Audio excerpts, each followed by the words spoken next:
Então, a busca da felicidade pela felicidade pode gerar até uma infelicidade. É tanto que quando a gente corre muito atrás da felicidade por ela mesma, parece que ela está fugindo de nós. Ela não é uma coisa, né? Mas quando nós entendemos que a felicidade, ela consiste também em uma vida de doação a Deus, de entrega, de renúncia, ela não implica em deixar de sofrer, pelo contrário. A vida em Cristo implica muitos sofrimentos, muitas percas, muitas batalhas, muitas alegrias, conquistas, momentos de gozo, de sonhos realizados, sim. Mas é um vale de lágrimas, como nós rezamos na Salve Rainha. Mas mesmo nesse vale de lágrimas, nós somos felizes quando Deus é o centro. São Paulo, na carta aos Gálatas, que vai falar sobre a liberdade cristã, ele vai falar o seguinte, Gálatas 5, versículo 16. Eu vos exorto, deixai-vos sempre guiar pelo Espírito, e nunca satisfaçais o desejo da carne. Pois o que a carne deseja é contra o Espírito, e o que o Espírito deseja é contra a carne. São oposto um do outro, e por isso nem sempre fazeis o que gostaríeis de fazer. Se, porém, sois conduzidos pelo Espírito, então não estáis sob o jugo da lei.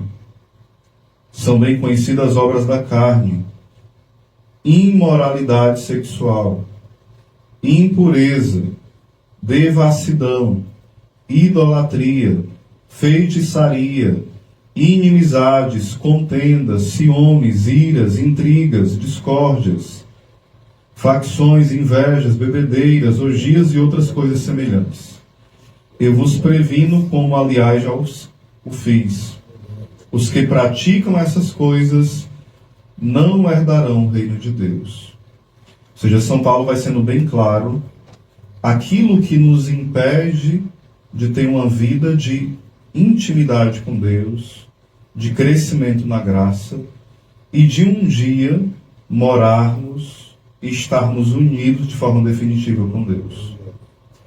Toda essa lista de coisas não é uma proibição de um Deus que é chato, que é carrancudo, que é proibitivo, não. É Deus que sabe o melhor para nós, que é santo, que é sábio, que é todo-poderoso, que se importa conosco. E sabe que todas essas coisas que são ilusões de felicidade nos destroem. Só que hoje está proibido, pelo politicamente correto, você falar contra os pecados de ordem sexual, seja eles quais forem. Pelo contrário, as pessoas promovem os pecados de ordem da desordem sexual. Fica até um paradoxo, né?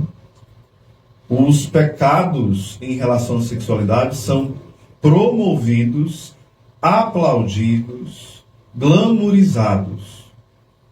E cada vez mais você vê pessoas vazias, feridas, tristes, abatidas, sem perspectiva do futuro, porque se entregam aos seus desejos desordenados na sexualidade. Quantas pessoas viciadas na pornografia estão aí vazias, sem conseguir mais ter confiança em ninguém, sem ter vínculos de amizade verdadeiro, apenas a questão de usar e ser usado. Não conseguem mais ter um amor sadio, sóbrio, equilibrado. Sequer conseguem ter um namoro que dura, porque fica só uma relação de abraço, beijos, amassos, trocas de carícias de forma até imoral, o famoso quase quase, como falava o querido Padre Zezinho em um dos seus livros. Ou seja, uma sexualidade totalmente bagunçada, onde a pessoa busca preencher o vazio com a desordem na sexualidade e só encontra mais vazio, só encontra mais solidão. E aquilo que essa linguagem e essa mentalidade freudiana, né, da psicanálise vai promovendo, que nós devemos, de fato, dar livre vazão aos nossos desejos, porque senão a gente fica frustrado, depressivo ou triste, é um erro grotesco. Porque o que nós mais vemos é o contrário. As pessoas que têm se entregado a esses desejos de impureza, de imoralidade, são as pessoas que têm enchido os consultórios. São as pessoas que têm enchido a casa das suas famílias de lágrimas, de preocupações, de dívidas com consultas, com remédios caríssimos. Porque a pessoa vai procurando a felicidade onde ela não se encontra. Quando nós olhamos também nessa lista onde São Paulo vai colocando coisas que vão nos autodestruindo, ele vai colocando também a questão da feitiçaria. Hoje é outra coisa que não se pode mais tocar no assunto, porque a questão do ocultismo, a questão de seitas pesadíssimas, muitas delas que fazem até magia negra, magia pesada, né? Cultos satânicos. Quando você alerta sobre coisas pesadas desse tipo, vai dizer que você está sendo intolerante religioso. Uma coisa é você respeitar a denominação de alguém. Outra coisa é você aprovar atos atrozes, onde há pessoas que fingem serem católicos, entram na fila da comunhão, na procissão, né? Recebem a Eucaristia, não comungam e levam para fazer missas chamadas missas negras, para blasfemar contra a Eucaristia. Até gravam vídeos fazendo isso. É o fenômeno da cristofobia ou cristianofobia, a perseguição aos cristãos, o deboche da fé. Mas quando você vai falar que os cristãos são perseguidos, não, isso é exagero, que história é essa? Não existe perseguição aos cristãos. Milhares de cristãos são mortos todos os anos simplesmente por serem cristãos, por não negarem a fé. E isso é escondido debaixo do tapete pela velha mídia. Isso é praticamente um tema proibido de se falar. Mas tudo isso são frutos da carne. Frutos de alguém que não tem uma vida em Deus. Depois vai falar, ainda São Paulo, das intrigas, das discórdias, das iras. Ou seja, vai falar de desordens nas relações. Porque quando você tem uma vida desordenada na sexualidade, uma vida desordenada também em querer fazer práticas ocultas contra os outros, ou se auto-beneficiar, é óbvio que você não vai ter uma relação sadia com os outros. Você não vai conseguir fazer isso. Você sempre vai ter uma relação de inveja, de disputa, de puxar o tapete, de falar mal, de denegrir a imagem do outro, de colocar o outro para baixo, humilhar. Sempre esse espírito de competição, de rivalidade, como se o outro fosse um demônio. Então, colocar o outro, a convivência com o outro, como se fosse um ringue de boxe, né? Onde vence o mais forte, vence o mais esperto, vence aquele que é mais traiçoeiro. Os meninos falam que quando tem algo aqui para mexer, eu mexo, mas se não tem, eu fico mexendo com a mão assim, rodando a mão, eu rodo qualquer coisa, né? Que tiver pra... Aí não tem nada, eu mexo as mãos. Muito bem. Você no YouTube dá o seu like quando estiver gravado, tá certo? Dá um sorriso quando estiver gravado aí, faz seu comentário e divulga aí o canal, quem estiver acompanhando depois pelo YouTube. Continuando, vai falar um pouquinho depois sobre a bebedeira. Ou seja, o alcoolismo que tem destruído tantas famílias. Aqui há uma diferença enorme entre alguém que bebe de forma temperante, não é temperar a comida com cachaça não, fazer um tempero não. Temperança é o equilíbrio nas coisas, a virtude da temperança. A temperança pode ser na comida, na bebida, no falar, no se comportar, em várias coisas, né? Mas a gente está falando em relação, em especial aqui, à bebida. Porque há pessoas que, em nome de uma santidade, dizem, não, quem bebe um gole de cerveja, de vinho, não é santo, é pecado, se escandaliza. Isso está contrário às Escrituras. Isso está contrário à vida dos santos. Isso não tem base nenhuma. O problema é que as pessoas, nós somos desordenados. Não sabe a hora certa de começar nem de parar. E às vezes troca a esposa por um copo de birita. Troca o estar brincando com os filhos para estar bêbado com os pseudo-amigos. Isso é uma desgraça. Se enche de dívida, troca a esposa para estar ali numa aventura, por conta da bebida, dessa bebedeira, né? Então, é nesse sentido, ou então às vezes vai fazer um monte de loucura, né? Como o pessoal diz, solta a franga, solta a granja todinha, não é só a franga, não, a granja inteira. Quando bebe, faz as maiores loucuras. Santo Afonso vai dizer que quando você bebe e antes de beber, você sabe que pode fazer uma coisa que é grave, mesmo assim você bebe, você já cometeu o pecado mortal, quando você estiver bêbado. Por exemplo, eu sei que se eu beber, eu vou ficar enxerido para as mulheres, vou agarrar elas, querer beijar a força. Aí, mesmo assim, eu encho a cara. Aí depois eu encho a cara e vou agarrar as mulheres e abraçar e querer fazer coisa que não deve. Eu pequei mortalmente estando embriagado? Sim, porque eu sabia que ia fazer isso. Então eu planejei. Não, eu comecei a agredir alguém. Eu sabia que ia agredir alguém, ficar violento, dizer blasfêmias ao ficar bêbado. E mesmo assim eu bebi. Eu pequei mortalmente. É algo gravíssimo. Então não vamos dar desculpas para o pecado. Aí o convite do Senhor para nós é o que hoje? Ter atenção a isso, porque São Paulo diz, eu vos previno, como aliás já o fiz. Os que praticam essas coisas não herdarão o reino de Deus. Ou seja, todas essas coisas nos levam claramente para o inferno. A pessoa já está vivendo o inferno e está caminhando para o inferno, fazendo da vida dos outros o inferno e indo para lá. E se não se arrepender, vai viver lá para sempre. Seja eu, seja você, ou qualquer outra pessoa. E depois São Paulo continua, para não nos desanimar.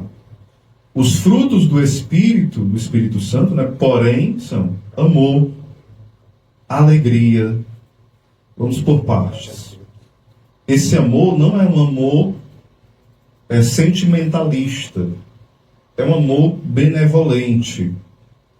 É um amor aonde eu cuido do outro, eu tenho zelo pela alma dele, eu quero a salvação do outro. Não é um sentimentalismo. Porque às vezes em nome do amor nós aplaudimos o pecado. Isso não é amor, isso é um desamor. Isso é o contrário do amor. Depois fala da alegria, porque se o pecado causa em nós tristeza, a santidade causa em nós alegria. O obedecer os mandamentos da igreja, da lei de Deus, o ter uma vida de oração, o amar a Jesus, o confessar, o praticar essa vida de exercício de vida espiritual, causa em nós uma verdadeira alegria em meio às provações. É tanto que vai falar que o fruto do Espírito também é a paz. Entenda, paz não é se balançar numa rede, tomar água de coco, esperar o mundo se acabar. A paz é quando está na tempestade e mesmo assim eu estou sereno, porque eu sei que Jesus é o Senhor daquela doença, daquela situação, daquelas dívidas, daquela pessoa que morreu, dos imprevistos. Cristo é o Senhor, ou seja, a serenidade diante das situações. Depois vai falar sobre a paciência, a ciência de saber esperar o tempo de Deus. Nós geralmente atropelamos tudo, né? Queremos fazer tudo no nosso tempo. Mas os frutos do Espírito é saber esperar o tempo de Deus. Depois vai falar sobre alguém que é amável, alguém que é eterno, alguém que não é como fala no Ceará, um cavalo batizado, né? Alguém que dá coice por tudo, né? A gente deve ter cuidado, porque a gente acostuma ser bruto. Alguém fala bom dia, bom dia, não sei se é bom dia não sei se é bom não sei se é bom. Eu digo mais tarde se vai ser bom, depois eu digo. Criatura, ninguém perguntou para você se vai ser bom dia. A pessoa te desejou um bom dia. Então apenas responda, bom dia, é uma saudação. Saudação se responde com saudação. Certo? Você não precisa fazer um escândalo, um drama, para dizer que o dia não está bom, para todo mundo ter pena de você. Pare de ser uma criança mimada com 70 anos, 40, se comportando igual o menino amarelo. Então, se comporte da forma que deve se comportar. Porque às vezes é vergonhoso. Tem pessoas que falam, tá tudo bem, a pessoa, não está tudo bem não, porque não sei o que, e passa uma hora falando dos problemas. Claro, quando a gente pensa que está tudo bem, a gente quer saber como está a pessoa, mas há pessoas que nunca está tudo bem. Sempre tem algo mal. Isso aqui é uma vida na carne. Não é uma pessoa amável. É uma pessoa que é um desastre de estar perto de alguém. Sempre espanta os outros, né? A bondade, essa bondade de sempre ter misericórdia do outro, de ver a fraqueza do outro e tentar ajudar, tentar socorrer, tentar ver o lado bom do outro, tentar tirar o melhor do outro, socorrer, ser um socorro na vida do outro. Depois a lealdade. Hoje isso é muito raro, né? A gente trai a nossa palavra parece que não vale nada às vezes. A gente fala uma coisa, não disse não. Ainda bem que hoje fica muito gravado, né, as coisas, né? A gente tem que ter uma fidelidade à nossa palavra, ela tem peso. Ela tem que ser um tesouro a nossa palavra. A lealdade à amizade, a lealdade no namoro, a lealdade aos nossos valores, é um fruto do Espírito. A mansidão, a palavra mansidão quer dizer aquele que é conduzido por Deus, aquele que é conduzido pela mão. E a mão na Bíblia quer dizer o Espírito Santo, aquele que é conduzido pelo Espírito Santo e não pelas suas paixões, pelos seus impulsos. Depois vai falar sobre o domínio próprio. Seja alguém que tem uma vida de ascese. Ele sabe renunciar. Tem 3 pedaços de bolo aqui, mas eu não posso comer nenhum, então eu não como. Ou então eu posso, mas eu só como um e deixo 2 para o outro irmão. Eu tenho uma ordem, a forma que eu vou comer. Eu sei ofertar uma cadeira, mesmo eu estando cansado, para que outro sente, porque isso pode estar mais cansado do que eu. Eu posso estar com vontade de responder alguém com ira, e eu digo, Senhor, dai-me paz, dai-me calma, e eu respiro, e tenho domínio sobre a minha ira. Eu posso estar certo numa situação, mas mesmo estando certo, eu espero estar calmo para poder depois conversar com a pessoa, depois de um dia, 2, para conversar com calma, não com brigas, não querendo humilhar a pessoa, ou seja, o autodomínio. Alguém que não é um cavalo desordenado, um bicho bruto desembestado, como fala na linguagem cearense, né? Então a gente precisa, de fato, crescer nisso. Frutos do Espírito. E continua São Paulo. Os que pertencem a Jesus Cristo crucificaram a carne com suas paixões e seus desejos. Então, se você pertence ao diabo, você faz as obras da carne. Se você pertence ao mundo, você faz essas obras.